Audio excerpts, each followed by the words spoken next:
Okay, so I'm gonna just jump right into this. It has been over, I can't even, I have to check to see how many months it's been. It's been many months. I actually had set up to do a video on back when they had the Kyle Rittenhouse trial to discuss on the issue of riots, protests, and uprisings, etc., and the permissibility of violence from a philosophical standpoint.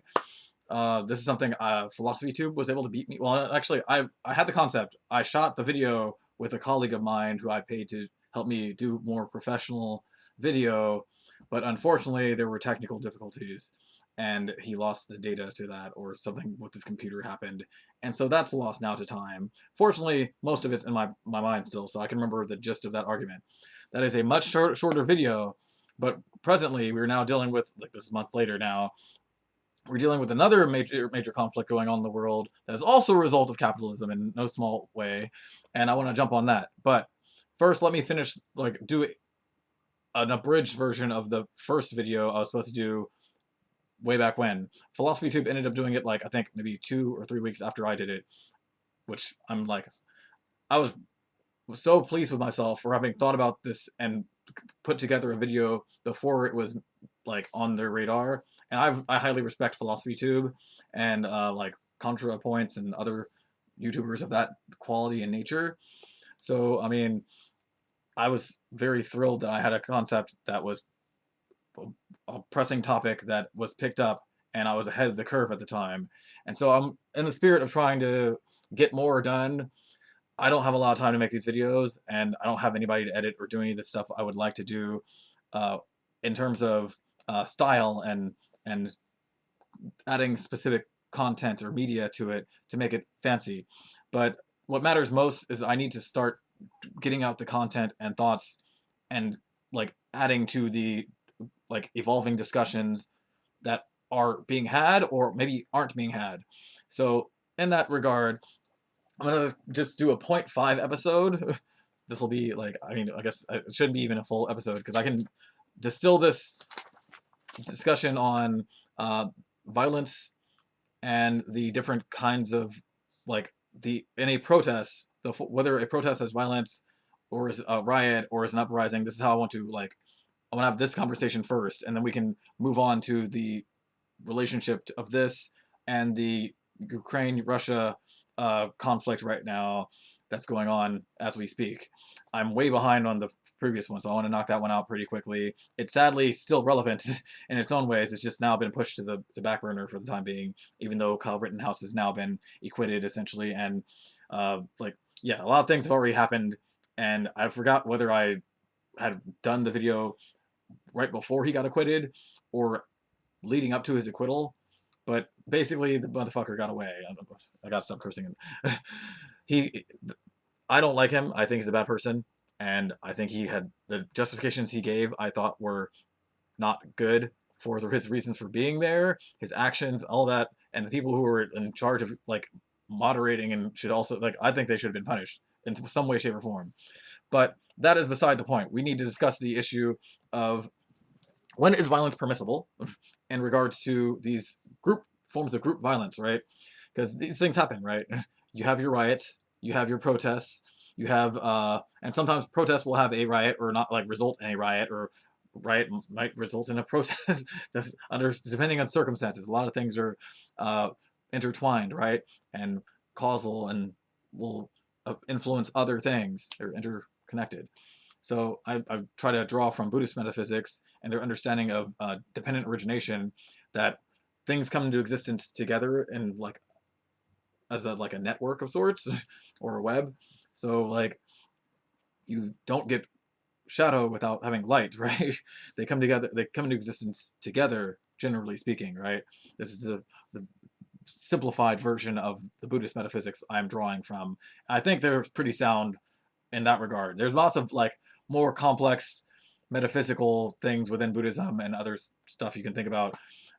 This can be, I think, accepted outside of the scope of Buddhism. That's why I'm in the secular realm. I think this is acceptable way of looking at things, as things are brought into existence together. Something happens, and therefore something else happens as a result.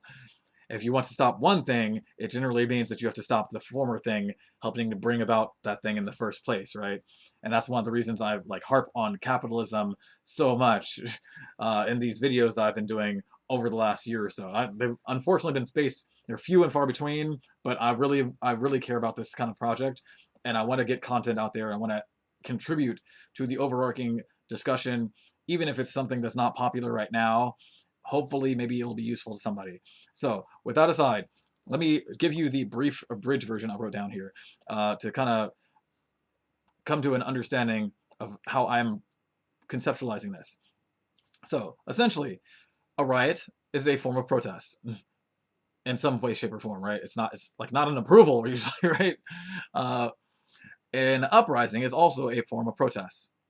And a peaceful gathering is also a form of protest. There are actually many forms of protest in the general sense, right, of what a protest is. A protest is you putting forth an idea into shared space, like shared social space, that you do not agree with, like X, Y, or Z, uh, like like action or beliefs, etc. And so you are dissenting in either a permissible or impermissible fashion. And I think generally when people think of violence, they think of it as an impermissible, under impermissible circumstances. So they're like, oh, they just attack for no reason kind of thing. When in actuality, a lot of violence, again, like we mentioned earlier, is a byproduct of things that have been going on for a long period of time, and that one side might not be acknowledging or seeing or want to acknowledge even, but you can find the evidence to support like the other side of the story. If you, the simplified way by dragging it to a slightly different context, although still in that vein, is that peasants don't uprise for no reason, right? There's not usually a riot for no reason, although the reasons for a riot versus an uprising are not, you would not consider them, I don't think, the same quality of justified, so to speak.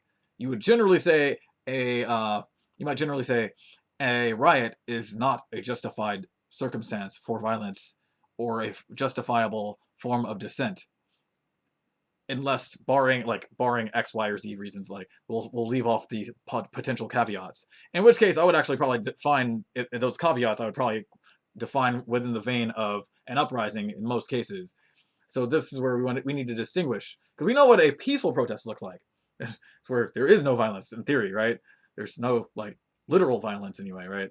There might be some like derogatory terms thrown around here and there, but like, and generally speaking, like the discussion or like the discourse or actions are not physically harming somebody.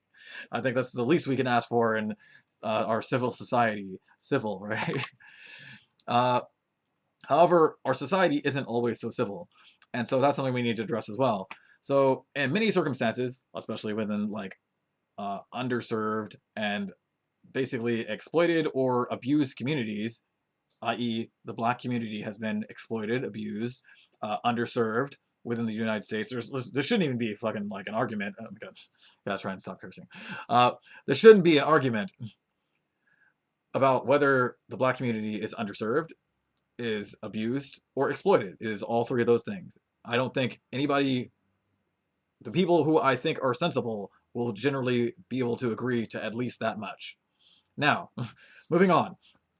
So protests, form of dissent, and we're going to qualify, we're going to put aside peaceful protests where there is no violence, because nobody's really arguing about what qualifies as a peaceful protest per se, provided nobody got stabbed, shot, or like something physically violent happened to them. Generally, we'll say, so that's a peaceful protest. So, but that would be under the bigger overarching umbrella of protests. So protests, there's peaceful protests where there is the absence of violence, in theory, at least. Then there is you consider form of dissent, but in the form of a riot. It is something that's more chaotic. I would phrase it that way. More chaotic, generally speaking, but doesn't necessarily have to be that chaotic. You can have an organized riot in theory, right? But the key here is that violence is present, and I would argue additionally the justification for it is not very strong or completely absent. So this is the concern for a riot. Like I would consider a losing a football game. Generally, people like there's been incidents where people will riot or destroy things, and out of frustration or anger or feelings of disrespect or disdain. This is why I'm not that hard into team sports at times, because I feel like while they can be fun, competition, the notion of competition tends to breed an enmity and disrespect if you're not really thoroughly trying to discourage that, unless you're actively encouraging good sportsmanship constantly through. I think the Olympics generally does a pretty good job of that. Everybody's competing, but nobody actively goes out of their way to like disrespect other countries' peoples that are supporting their country, right? I think whether it's like local teams amongst maybe high schools or national teams between states or something, or international teams, there are lots of instances of there being poor sportsmanship that devolves into senseless violence, or what we would consider senseless violence, right? So I would frame those and argue that these qualify as the archetypical riot. Now you can riot over just about anything, I'm sure, but like we'll use sports as an example because sports don't really generally have a bearing on a person's life or like life quality. You're not if you lose a basketball game or a football game, you might like feel like somewhat bad, but you're not going to die generally, and you're not going to necessarily starve. One would hope, right? And like there's no significant there shouldn't be any significant material circumstances that are affected by your victory or loss of a game. It's just a general ego thing, feeling associated with some kind of, it's like a proto-nationalism in my eyes, like a or a sub-nationalism, you like a micro-nationalism, where like people are proud of something that they feel associated with, but they just chose to be a part of, and like it's like you don't like if you support a team and it's somewhere you're not originally from, that's different I think than people who just support a team because that's where they're from. And that's like to me that's sort of like similar to nationalistic like tribalism, right? So we're going back, reframing, overarching umbrella, protests and dissent. The peaceful protests, absence of violence, justification is irrelevant as far as I'm concerned for peaceful protests, because nobody's afraid of a peaceful protest, generally speaking. At least in modern society in the United States, from what I've seen, not usually very intimidated, whether it's a corporation or a politician or like I've seen all sorts of protests. I participate in protests, and I mean they're important, and they'll add a little bit of pressure to whoever they're trying to be like directed at, but it's usually far less than is often led, like people are led to believe will be the case. And it's almost kind of a trick, I think, to give people a false sense of like they're getting more done than they're actually getting. So that's not a concern under that umbrella. We're on riots right now. Riots are chaotic. They are often spontaneous, but sometimes can, I'm sure, be premeditated. And they are generally have weak justification, and that's or just no justification. Like my team lost, I'm mad. Like there's a justification, I guess you could say there, but like that's a shitty justification, in my opinion, right? I'm cursing again, forgive me. So moving that aside, we have weak justification.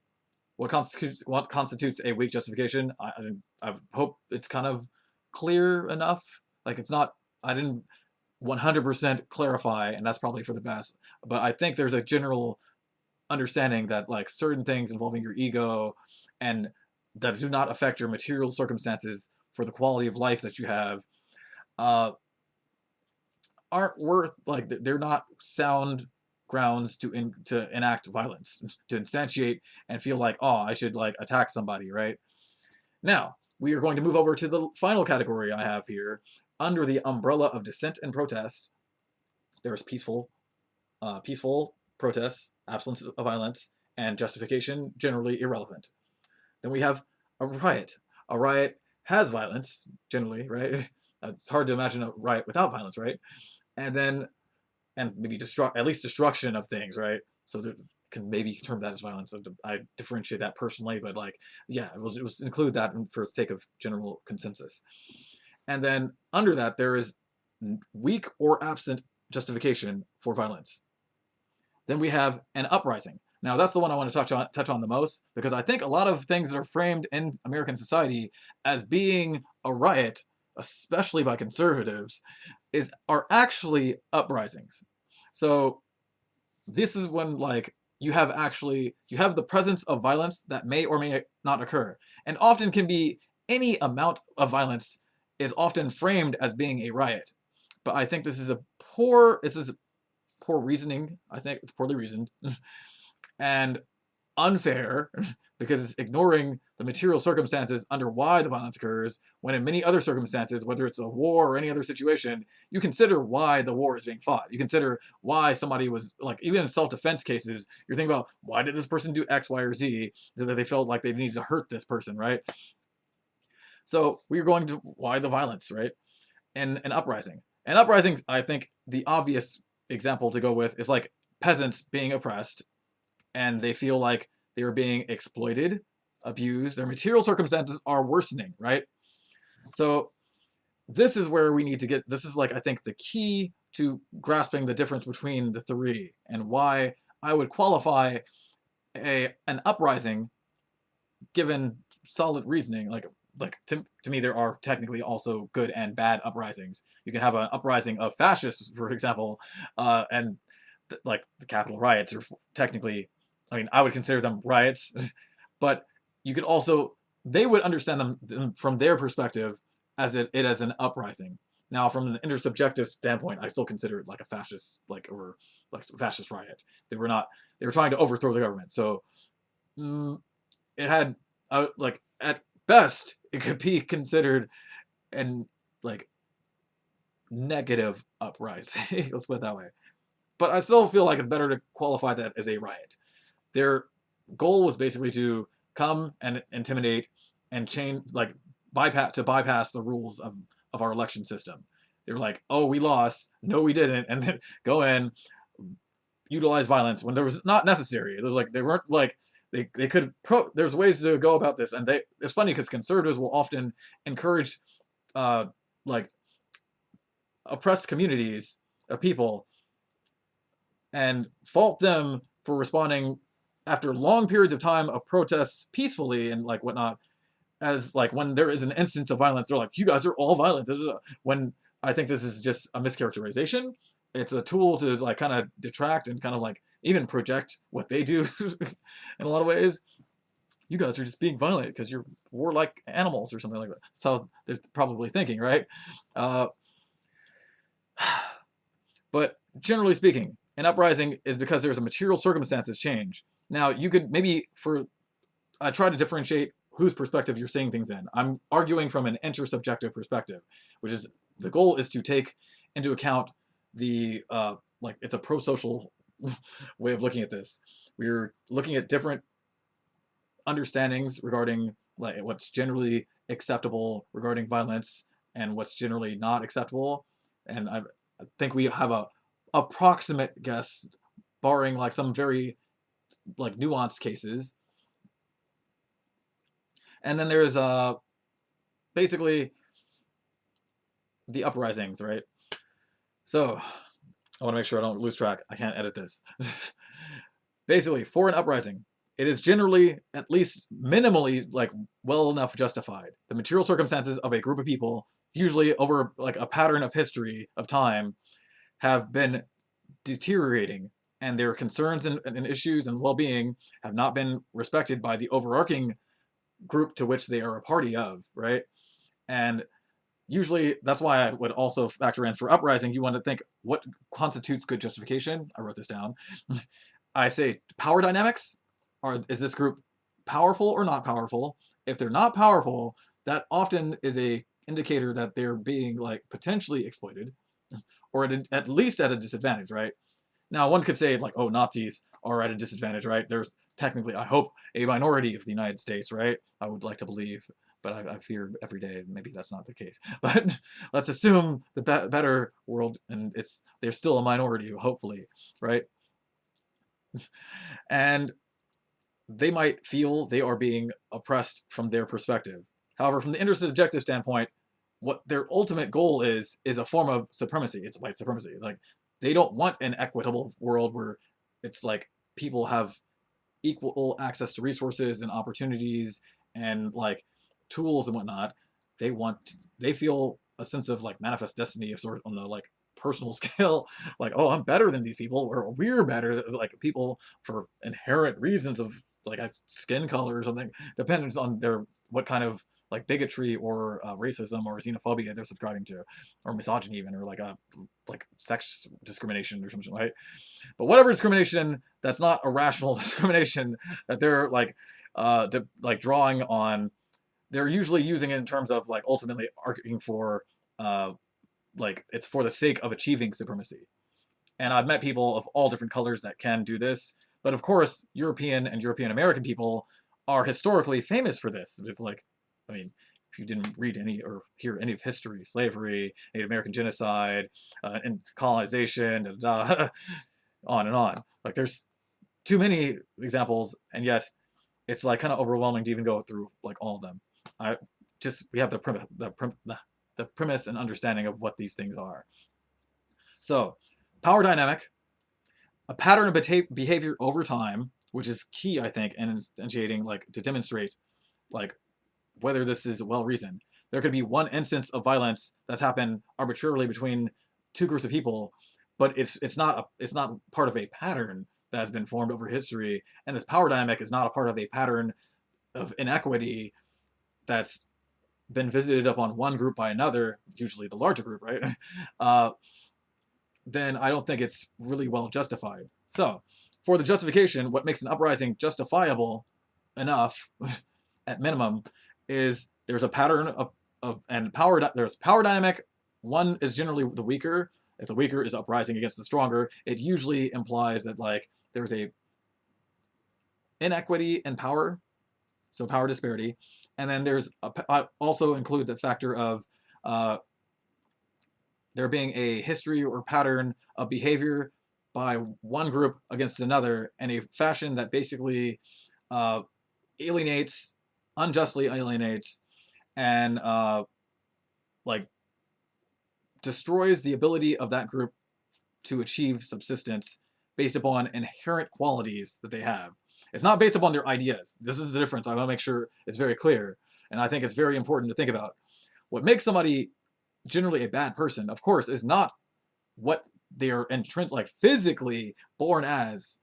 Like, even hypothetically, psychopaths can be like integrated into society and be productive without being like vicious monsters, right? In theory.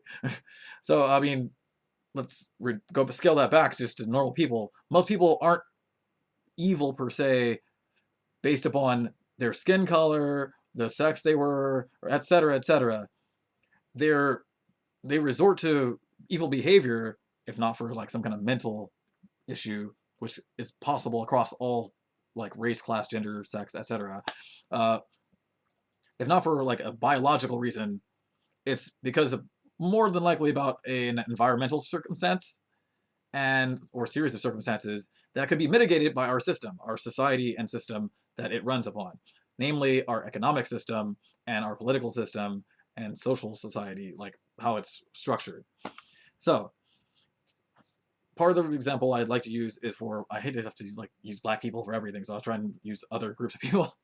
But you could fill in the blank for any disadvantaged and exploited group of people. You could switch out black people for Native American people, for Latin American people, for Asian Americans or whatnot, depending on which category. Like Cambodian people have been historically kind of underrepresented, have been at a disadvantage historically, right? Similar to like other like groups of people who have been especially felt the pressure of racism, bigotry, hatred, etc., etc.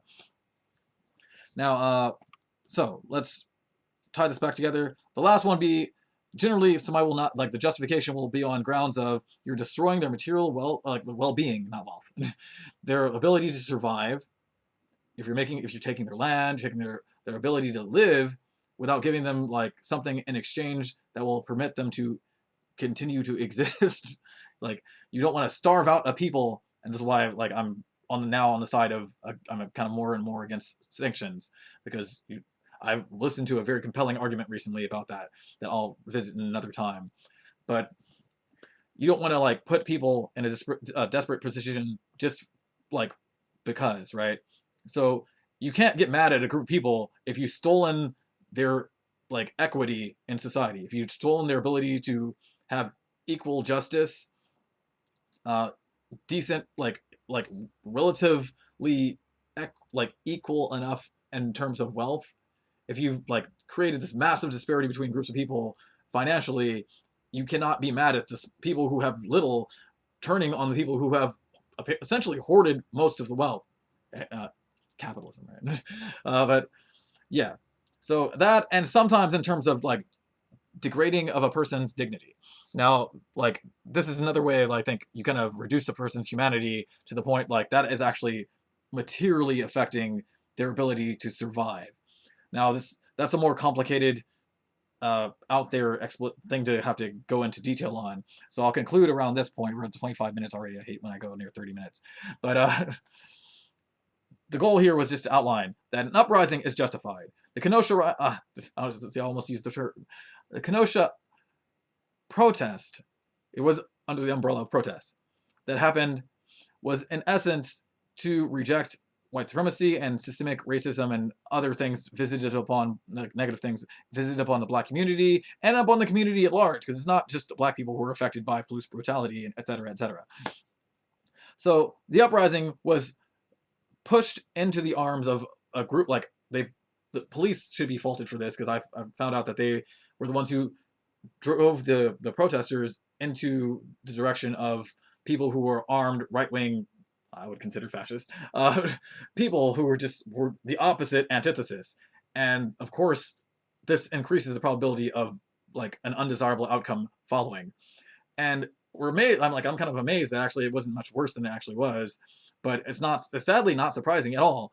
The police and all of them should be, like the institutions responsible that should hold responsibility over this, I don't feel were punished thoroughly enough. And of course, Rittenhouse himself, I feel like he got away on what seems like a technicality that was really, if he was another person's color, like it was non-white person, I don't think he would have gotten away with so easily, especially in the area he's kind of in the areas there's lots more white supremacy type people. Even the judge seemed to be a Trump supporter based upon their ringtone, which is kind of extremely shady and should have been investigated as well. But like lots of injustices are happening, and the people with power don't desire to investigate them. Just like when Trump violated like all sorts of rules, the people who were responsible for like hearing the evidence didn't want to hear Republicans didn't want to hear the evidence. So I'm gonna round this up. I'm gonna round this up and wrap this up at 30 minutes, I guess. I'm trying to, I guess, like another minute or two, it'll be 30 minutes. But let's recap. In essence, protest, dissent, big umbrella. Without violence, just what we consider generally a peaceful protest. With the presence of violence, you have a riot and an uprising. A riot, there is a poor justification or no justification. An uprising, there is a justification, often a good or even great justification, but minimally decent justification, reasonable justification, rooted in like a group of people being oppressed based upon their power dynamics with another group or series of groups, and their ability and ability to subsist, to survive, being negatively impacted by said group or groups or system. And also, make sure I'm not losing track, also over a pattern of behavior over time, visited upon collections of people sharing whatever characteristics that are inherent biological characteristics like race, gender. I would also maybe also include class, because you can inherit class, sadly. Not 100% the time, but like oftentimes if you look at the numbers and stuff, it looks pretty bad in the United States. A lot of things we think have changed have not really changed much. So on that, I'm gonna wrap up the video, and we'll call this yeah, this will be basically discussion on riots, protests, and uprisings. And essentially, what happened in Kenosha was an uprising, and it was a very tiny one. And unfortunately, the people who were able to get away with and were basically the source of the violence uh, were able to get off scot-free because the law is privileged in their favor. And so, yeah, that's what I'm gonna wrap it up there. There's lots of more that I can go into detail on. I would love to talk about it. Like if people have like questions in the comments, I will try to respond to them as I'm able to. I'm kind of busy, but yeah, just like throw me any additional questions or whatnot, and I'll do my best to add on to anything that's not clear in this video. And I'll begin now the video on Russia and Ukraine because that's one that's hot, like buzzing right now. But I hope this video has given us some conceptual understanding to and tools and like a framework to work within and look at these kind of situations with more like well-reasoned scrutiny. So yeah, there are gonna be biased people regardless, but I feel like this is like sound and truthful and like honest, and this is the case. So yeah, on that note, I wish you all a wonderful day, and I'll get on the next video before it gets too late over here. Bye bye.